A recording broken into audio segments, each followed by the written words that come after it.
امریکی سائفر مبینہ طور پر انٹرنیشنل میڈیا پر لیک ہو گیا ہے۔ اس سائفر میں کیا کچھ لکھا گیا ہے، آئیے اردو میں آپ کو تمام تفصیلات بتاتے ہیں۔ مارچ 2022 پاکستان کی ڈپلومیٹک کیبل کے مواد سائفر، جس کو دی انٹرسیپٹ نے آج شائع کیا ہے، اس کا اردو ترجمہ کچھ اس طریقے سے ہے۔ ڈونلڈ لو اور ایمبیسڈر آف پاکستان اسد مجید کے درمیان کیا گفتگو ہوئی ہے میٹنگ میں، اس سائفر میں تمام احوال بتایا گیا ہے۔ آج میری اسسٹنٹ سیکرٹری آف اسٹیٹ برائے جنوبی و وسطی ایشیا ڈونلڈ لو کے ساتھ لنچ میں میٹنگ تھی۔ اس کے ساتھ deputy assistant secretary of state لیس ویگری بھی تھا۔ اس کے علاوہ اس میٹنگ میں D C M, D A اور کونسلر قاسم بھی اس ملاقات میں شامل تھے۔ شروع میں ڈان نے پاکستان کے یوکرین کے متعلق موقف پر بات کی اور کہا، یورپ میں لوگ پاکستان کے یوکرین پر مضبوط قسم کے نیوٹرل پوزیشن لینے پر بہت زیادہ کنسرن دکھائی دے رہے ہیں، لیکن آپ کا یہ نیوٹرل اسٹینڈ ہمیں نیوٹرل نہیں دکھ رہا۔ بنیادی طور پر یہ کہا، یہ جھکاؤ روس کی طرف زیادہ ہے۔ اس نے مزید کہا کہ نیشنل سیکیورٹی کونسل کے اجلاس پہ یہ پالیسی وزیراعظم عمران خان کی پالیسی ہے۔ اس نے اپنی بات جاری رکھتے ہوئے مزید کہا کہ ان کے مطابق یہ واضح ہے اس کا تعلق اس وقت کے سیاسی ڈراموں سے ہے جو کہ اس وقت اسلام آباد میں چل رہے ہیں، اور یہ وزیراعظم کی ضرورت ہوتی ہے کیونکہ اسے عوام میں اپنا چہرہ دکھانا ہوتا ہے۔ میں نے جواب دیا کہ یوکرین پر آپ کا یہ موقف حالات کی درست نشاندہی نہیں کرتا، بلکہ یہ موقف شدید مشاورتوں کے نتیجے میں وجود میں آیا ہے۔ پاکستان کبھی بھی عوامی سطح پر ڈپلومیسی کرنے کا راستہ نہیں اختیار کرتا۔ وزیراعظم کے سیاسی ریلی میں بیانات یورپی سفیروں کے اس لیٹر کے جواب میں دیا گیا تھا جو انہوں نے پبلکلی لکھا، اور خط ڈپلومیٹکلی یورپی سفیروں کا انتہائی غلط رویہ تھا۔ پاکستان اور یو ایس میں کبھی بھی سفیر اس طرح پبلکلی کسی کو جواب نہیں دے سکتا۔ میں نے ڈان سے پوچھا کہ کیا امریکہ کے اس سخت ترین رد عمل کی وجہ یہ تو نہیں کہ پاکستان نے جنرل اسمبلی میں یوکرین کے ایشو پر ایبسٹین کیا؟ ڈان نے اس کا منفی جواب دیا اور کہا یہ سب وزیراعظم عمران خان کے دورہ روس کی وجہ سے ہے۔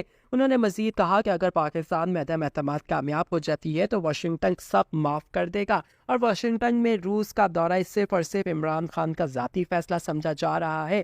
اگر نہ ایسا ہوا تو آگے بہت مشکل ہو جائے گا۔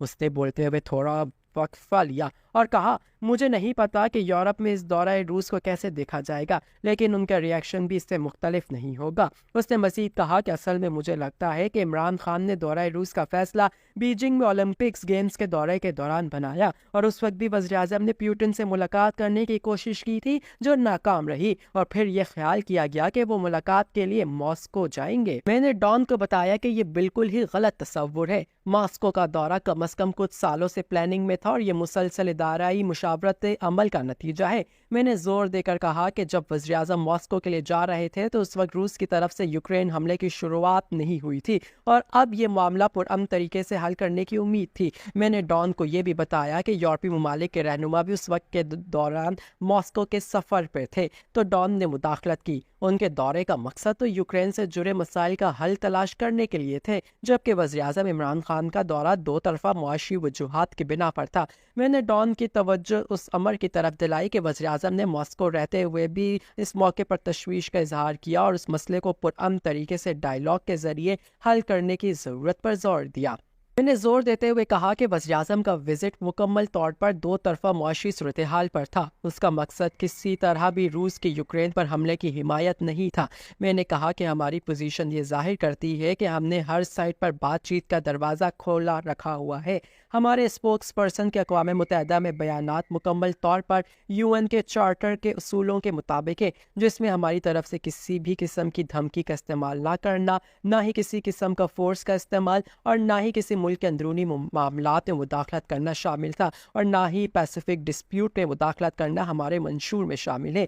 میں نے ڈان کو یہ بھی بتایا کہ پاکستان اس بات پر بھی پریشان ہے کہ یوکرین کے مسئلے کو افغانستان کے سیاق و سباق میں کن مسائل کا سامنا کرنا پڑ سکتا ہے۔ ہم نے اس تنازع کی وجہ سے لمبے عرصے تک اس کے برے اثرات کو جھیلا ہے۔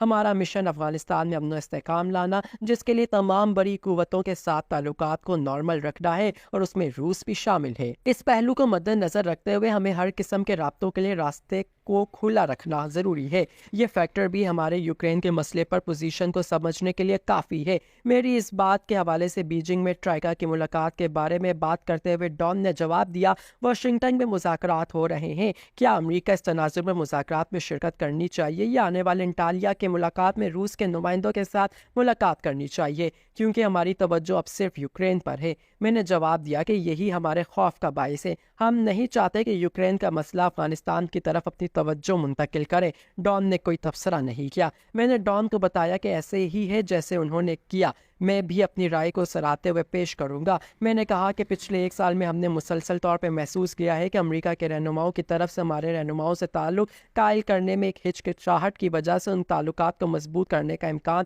کم ہو رہا ہے۔ یہ احساس پاکستان میں جکڑ چکا ہے کہ جب یو ایس کو اپنے کسی مقصد کے لیے پاکستان کی ضرورت ہوتی ہے تو یو ایس ہماری سپورٹ کرتا ہے، اور اس کے علاوہ یو ایس ہمارے کسی معاملے میں خصوصاً کشمیر میں ہمیں سپورٹ نہیں کرتا۔ اس لیے اس طرح کے پرسیپشن کو ختم کرنے کے لیے اوپر کے لیول پر بات چیت ہونی چاہیے۔ میں نے مزید کہا، میں تو اس بات پر حیران ہوں کہ یو ایس کو ہمارے یوکرین موقف پر اس قدر مسائل ہیں تو دورہ روس سے پہلے اقوام متحدہ میں ووٹنگ سے پہلے ہم سے بات کیوں نہیں کی اور ہماری ٹاپ لیڈرشپ کو انگیج نہیں کیا۔ پاکستان ہائی لیول انگیجمنٹ کی فیور کرتا ہے اور ہمارے وزیر خارجہ خود سیکرٹری خارجہ بلنکن سے کال کر ان کے یوکرین پر اپنی پوزیشن سے آگاہ کرتے ہیں، لیکن یہ کال ابھی تک نہ ہو سکی، جس پر واشنگٹن نے کہا کہ پاکستان اس وقت صورتحال میں یہ مناسب نہیں، واشنگٹن اس سارے معاملے میں سیٹل ڈاؤن ہونے کے لیے انگیجمنٹ کرے گا۔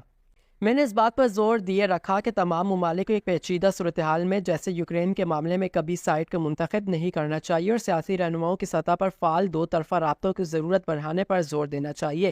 ڈان نے جواب دیا کہ آپ نے اپنی پوزیشن کو بڑی وضاحت کے ساتھ پیش کیا ہے اور میں اسے اپنے رہنماؤں کے پاس پہنچاؤں گا۔ میں نے ڈان کو یہ بھی بتایا کہ ہم نے حال ہی میں منعقد سینٹ سب کمیٹی کی میزبانی کرنے والے جلسے پر انڈیا کے موقف کو دیکھا، جو یوکرین کے مسئلے پر بھارتی پوزیشن دفاعی تھی، جس سے معلوم ہوتا ہے کہ امریکہ بھارت اور پاکستان کے لیے مختلف معیار استعمال کر رہا ہے۔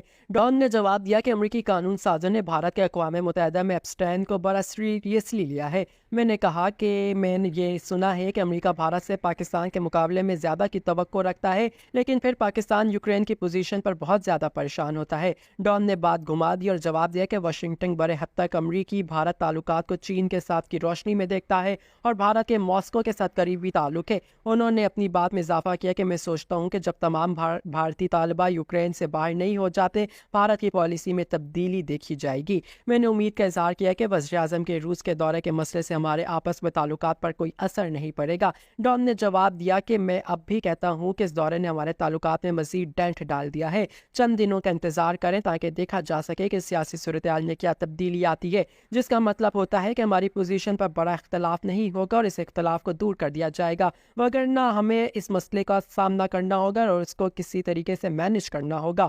ہم نے افغانستان اور دوسرے معاملات سے متعلق بھی گفتگو کی۔ ہماری بات چیت کے اس حصے پر ایک الگ مراسلہ بھیجیں گے۔